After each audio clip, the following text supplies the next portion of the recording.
Marilyn Monroe Barnes is a 17-year-old girl who cannot wait until she leaves the sleepy town of Greer SC and begin college, yet once there, she and her family are dealt a financial skydive, and unlike the commercial, she has no United Negro College fund, so determined not to have to return as a college dropout, she decides to use what she has to get what she wants, a better life. Her roommate, an around-the-way type of girl named Sonya Styles, who invites Marilyn to a night on the town with her and another friend, Arias, who is a very high-maintenance young girl who learns of Marilyn's financial woes, decides to let both girls in on how they can make money the same way she does and indulge in the good life, by working for Mary Jackson, a beautiful, sophisticated, and worldly 40-year-old woman who runs a local club only as a front. What she is in reality is one of the top escort services, only to well-paid older men who are married and unfulfilled, so they seek the company of young eye candy when out of town in exchange for money tuition. In other words, sugar daddies. Marilyn jumps in head first, and all seems to work out for all until one of the girls becomes a bit greedy and secretly is no longer content to be under Mary's thumb, and not content with being a sugar baby. She wants to be the sugar mama, Mary, and when Mary finds out, it is not a sweet situation. Meet Me at Mary's Place. By Kennedy Brown. Marilyn. Chapter 1. Class Act.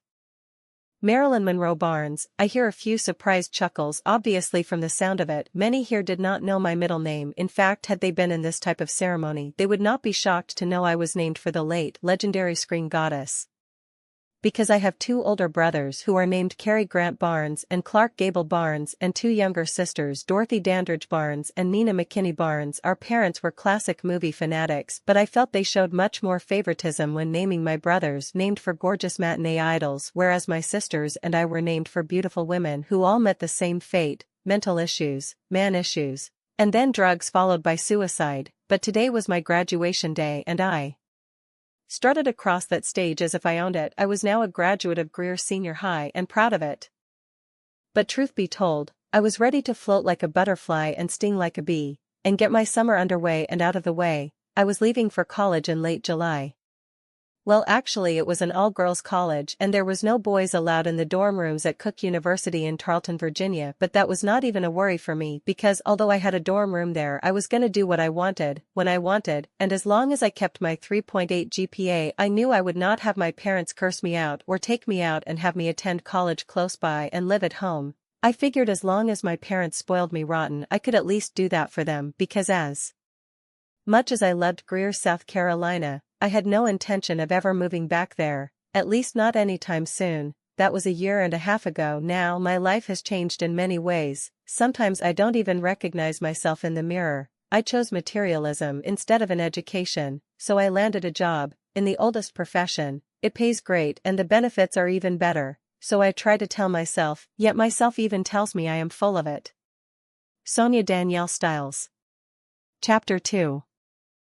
I was so ready to get the hell out of this hellhole of a home. I have no life of my own. What I have are 6 younger siblings, and the only ones that have the same father are the twins, Brent and Trent, who were a year younger than I am. They both work great jobs now, and the 3 of us have a system where they work and I watch the younger kids because our mom is now living with her new husband, Izar Fernandez, in his 1-bedroom apartment, and I know it sounds like she abandoned her kids, but far from it. My mom will be moving back into our home in 6 months. After she divorces Izar, my mom has been married 4 times, strictly for the purpose of money. She married men who needed to become U.S. citizens, and after they become legal, they divorce and my mom gets paid. Trouble is, a few of these paid-for marriages also resulted in unpaid-for children, but I have been away from that life of babysitting and having no life of my own, and I must say, once I realized if I used what I have, then I could and would have anything I wanted. At least that is how I see it. Too bad I am too blind to see the forest for the trees.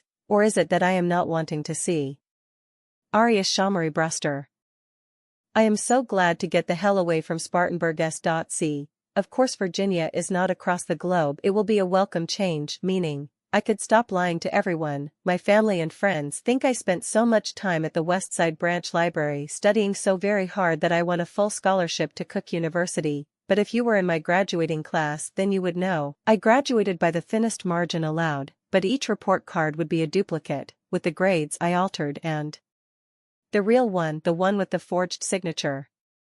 Juanita M. Brewster, which is my mom's name, work is an airline stewardess and is away from home 3 weeks out of the month. My father died 6 years ago from a heart attack, but before he passed away he was a loan officer at Spartanburg First National Bank, and although he is gone, he made sure my mom, brothers, and I would not be pressed in the financial department. Problems with that was my mom was allergic to spending money, so she would deposit each check every month. Her job paid the bills and kept us comfortable. And although myself, my younger brothers, Terrian and Stephen, Jr. were receiving checks each month, our mom would give us our monthly allowance of $200 and the rest went to our college fund. But since I got a full scholarship, at least that's my story and I am sticking to it.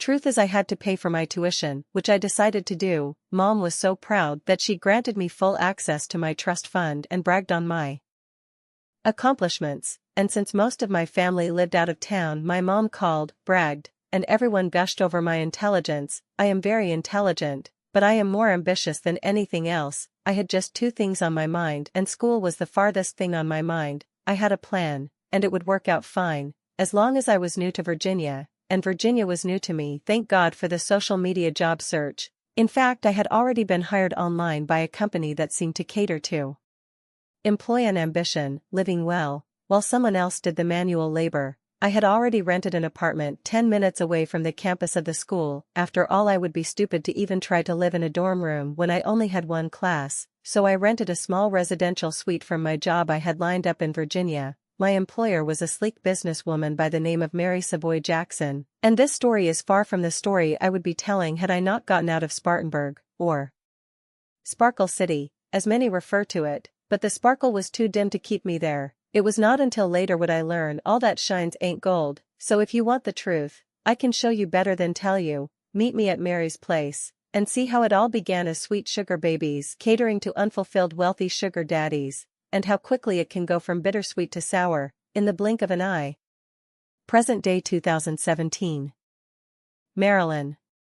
I looked at the flashing screen and saw the code 304. And the instruction from sender was turn upside down, which made no damn sense. But this is the 3rd text I have received, and either someone has the wrong number or my silly ass sisters Dottie or Nina. Since I have been away from Greer, South Carolina, they have been bugging me about a weekend in Virginia, so it would stand to reason it would be one of them, because my 2 new B-berries, Sonya and Arias, were still in class, so I decided to call home and threaten to revoke their invitations. But truth be told, I missed them just as much as they claimed to miss me, plus I wanted my besties to meet them. I was walking to my car when I heard Sonya's loud but sophisticated ass calling out my name, Marilyn.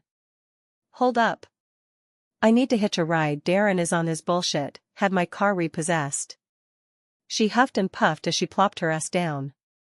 Girl, what did you do, this time? I giggled. May have or may not have, called his house, and Barbara answered. I hung up. So why did you not hit *67? Because I wanted her to answer anyway. So I asked to speak with Mr. Darren Collins. She got all THISMRSDARENCOLLINSANDWHSTVERINDOLVESMYHUSBANDINDOLVESME. And I went for the jugular. I told her to let him know his VD results were negative. Looking at Sonya, I damn near lost control of my car. I was laughing so damn hard, I had to laugh to keep from crying, because Sonya was dead as serious about her cash and more serious about messing up a happy home, especially if they cut into her hard-earned finances. I just hoped that my sisters being around this weekend will keep Sonya on her best behavior. As far as Arias is concerned, she was not going to be anything but herself, and that is what I admired most about her. Between the 3 of us, she was more like the big sister of Sonya and I guess she was a bit more quiet, but I also felt, in spite of my love for her, I feel that she is ambitious to a whole other level than Sonya and I. But I have to admit, had it not been for Arias, Sonya and I would not be in school, since my dad was paralyzed in a car wreck last year, and I would not have been able to continue my education. She hooked both Sonya and me up with an invitation to stay with her. She lived off campus just how she could afford such a swanky townhouse. Sonya voiced this to Arias, who told us about her job, and soon after, she got Sonya and I hired on the spot by Mary Jackson. Once I saw this woman's lifestyle, I knew exactly how Arias could afford the residence she now shared with Sonya and I. $1,000 each. Utilities were taken care of by the office of Mary Jackson's nightclub. Mary's Club Savoy. It is the nicest gentleman bar in Virginia, and for 3 young, single, and cash-strapped students Ms. Mary paid very well. And add that with tips from patrons from V.I.P. The bar also served as a hideaway private areas for an all, there, anything goes. Sonya snapped me out of my inner thoughts. Where is Arias? I had no idea. Maybe she had to work over this evening. She mentioned having a rescheduled meeting. I don't know why she is always sending money to her on-again off-again boyfriend, Carrie.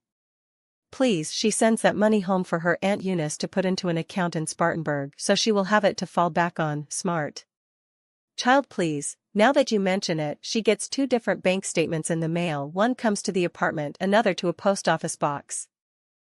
I shook my head and told her that my sisters were coming in, but she insisted that we make it a girls' weekend. She even booked a $700 a night suite in the Bissari Estates Manor. Quite swank, but I knew the real reason and I am not insulted. The truth is, she does not know Dottie and Nina. Although they are my sisters, Arias only trusted 3 people, me, Sonya, and her Aunt Eunice. Also, she knew I was close to my sisters, and they would want answers as to what type of job Sonya, Arias, and I have that we could afford to pay $3,000 a month and wear expensive designer clothes. Not to mention I have a MasterCard and American Express, both of which have $5,000 each uploaded monthly, and my 2017 BMW is leased until next year, when I get an upgrade. But trust one would never pull out my iPhone to call a client's phone. That is biting the hand that feeds you. My phone went off again as I pulled up to the bus terminal to pick up my 2 goofy little sisters. When the 304 digit came through, I groaned. Who is texting the 304 area code to me? I said while showing Sonya. Sonya would know what anything meant. She told me to hold it upside down. Sonya laughed. That is no area code. Somebody calling you a hoe.